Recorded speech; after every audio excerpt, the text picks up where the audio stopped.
So Rapid Vienna 1, Arsenal 2 away.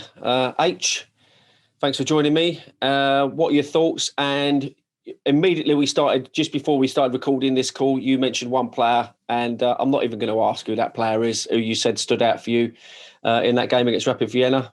Should I ask? Mate, no Thomas, no Partey, eh? No. Have you seen that? Yeah, I was watching that the other day. My goodness. Yeah, go on. Carry on. No, basically, wasn't the greatest of games. They were quite compact, but the person that stood out, obviously, on his debut was Thomas Partey. I mean, like, the fact that every time he got the ball, he wanted to go forwards. He had good control. You see a lot of the time he got the ball, he turned, he beat a couple of players.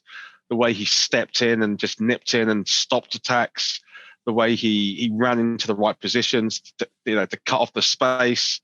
I think he's just starting with us. He's obviously just starting. That's his debut, but he looked really good, and hence why they call him the Octopus, right? Yeah, I was really impressed. The commentators were waxing lyrical about him as well. Yeah, I think there's a lot more to come, and I think he's going to be a lot better. But just to see that in the central midfield was really nice. You called this. You said that you wasn't that worried about the fact that he only gave him 8 to 10 minutes against Man City. He did that probably just as a gestury kind of thing. Go on, get on and just have a little knockabout or whatever it is for 10 minutes. Don't get yourself injured. Maybe get yourself booked. But don't get yourself injured. And the same thing in this game. He's gone, go and get yourself booked. But so really, in hindsight, he probably did exactly the right thing. He's timed it right. He's got him into a game that's obviously not going to be the biggest test, but at least he knows he can express himself and play. But if that is a sign of the things to come from Thomas Partey, as the level, I mean, obviously we've got Leicester on Sunday, but we know it's going to be a much tougher game, bigger, better players, more refined players. That's going to be a bigger test for him. But are you glad he got that sort of that 90 minutes under his belt?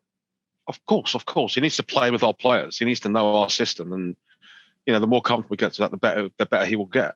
So that's him with hardly any training, few minutes against City, and he's already performing that. So give him the minutes. Let's just get him going. Obviously, as I said, baptism of fire against City. Probably didn't need that, but He's getting there. Yeah, and I really enjoyed watching him. And look, I know he got the supply, and we've talked about the supply for Aubameyang. But look, you're saying no Thomas, no Partey, no Aubameyang, no bloody goals. It seems that's the way it's going to be this season, doesn't it? I don't know. I mean, what do you think on that front?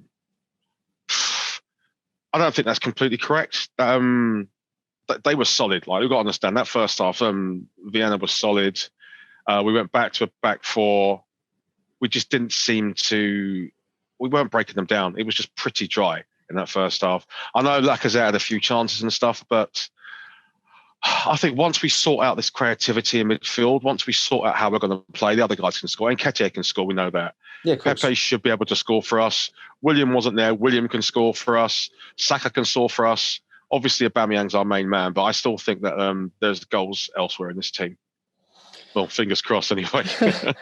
Every single player you name there has got goals in him. I mean, Willian is a proven goal scorer. He doesn't, the old saying about Paul Merson. He wasn't a great goal scorer. He was more a scorer of great goals. And it's the same. It's the same sort of thing, isn't it? He didn't really do anything easy, Merce, did he? It wasn't knock-ins it wasn't Smith style knock-ins or headers from 2 yards. He would put them in the top corner, or he'd curl them around this way or whatever, or volleys. So the same thing with Willian. I think he's going to be destined to score the odd goal that's going to be like a free kicky sort of goal, or a spectacular 25 or 20 yard whack into the top corner. The classic William running down the left, cutting inside, running down the right, cutting inside and curling one in. They did that a lot for Chelsea, and he's got goals in him. He's definitely got goals in him. I think a lot of our players have. And so has Pepe. It's just that I don't know, teams, whether they've sussed him out or something, I don't know. He seems to have lost so much confidence in himself. So as long as they keep playing, as long as they keep performing, I think that will start to come. Lacazette is one of those players for me that I don't know. For such a naturally good goal-scoring player, he sometimes disappoints me. But again, it's going to be a confidence thing. How much game time he's getting. Saka, I've got no arguments with. When he plays. Look at Lacazette yesterday when he had a couple of chances when he was put through, and he should have just laid in the Aubameyang. just should have laid him in. But it was like Aubameyang's got one.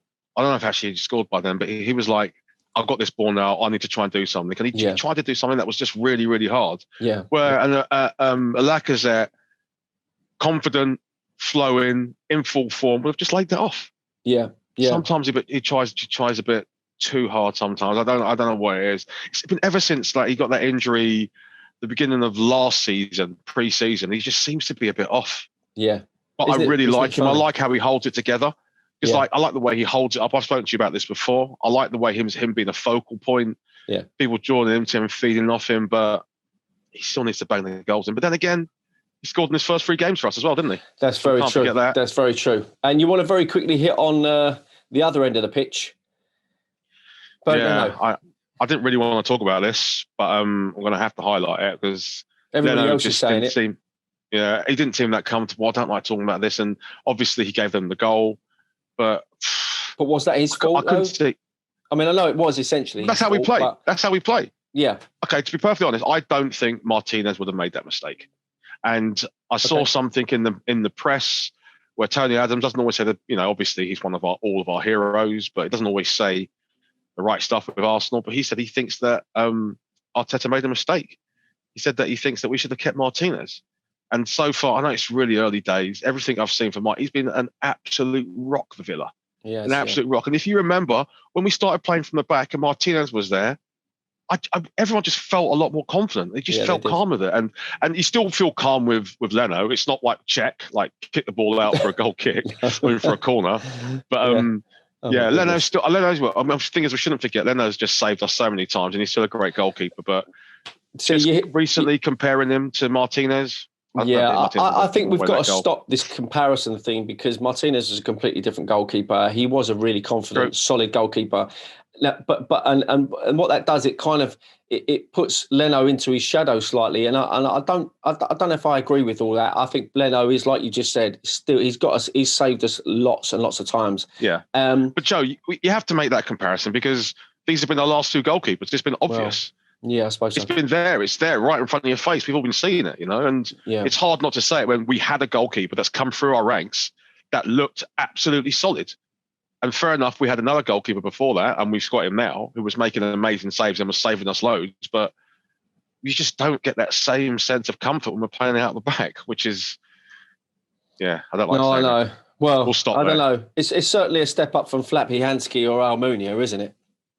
Yeah. Well, yeah. Yeah, Almunia always looked like he'd been on the night out. He's like that constantly. Yeah. You think where you been? All his hair was messy and everything. But I know. But I think we've just got to. Well, we've got to see what happens because Arteta is obviously confident that this system of playing out from the back is going to work. Sometimes you do have your sort of hand over your eyes and you're looking through your fingers, aren't you, with it? Especially if they're going to start playing some better sides if they progress in this tournament. But also I think, and I've mentioned this, I think if we do get to the point where we've almost qualified out of the group with games to go, do you think then he might stick Runarsson in to rest Almunia? Get me to rest Almunia does need a rest. I'm going to be dreaming about him now. So to rest Leno for more important games like Premier League games and stuff like that. You think he might do that? That's the obvious thing to do, isn't it? That makes so much sense, and I'm pretty sure Arteta thinks like that. There's no point in risking him in games that don't mean anything, No, if exactly. We're qualified, we're top of the group, we're done, but we're jumping ahead of ourselves. You've got to think that Arteta would do that. There's no point in risking players if they don't need to. But my point being, Runarsson, we haven't seen him at all. So got no idea. Yeah. He might be another check with the ball at his feet. You'd hope not. I don't think they'd bring someone in that's like that. You'd hope not. But don't. Yeah. Oh, we'll have to wait and see. Pass corner. Look, I've said it before, I'll say it again, as a win is a win. We've got Dundalk coming up next. We should sweep them aside, really. You'd think so, wouldn't you? I've heard I heard a news flash about that Dundalk game. Joe, we've both been called up. You up for some of that? Where am I playing? Yeah. Left back in the changing room. Left back in the yeah, fantastic. No, well, I mean, listen, if I get a call up for Dundalk, then I'm in. Any chance to play at the Emirates? Although I'd preferred Highbury, but you beggars can't be choosers, I suppose, can they? But Definitely not. But thanks for talking, and obviously Partey is the man, and let's hope he continues as he's you're only as good as your last game, but let's hope his next game is just as good as the last one, eh? Nice one, Joe. Have a great day. Yeah, speak to you later, mate.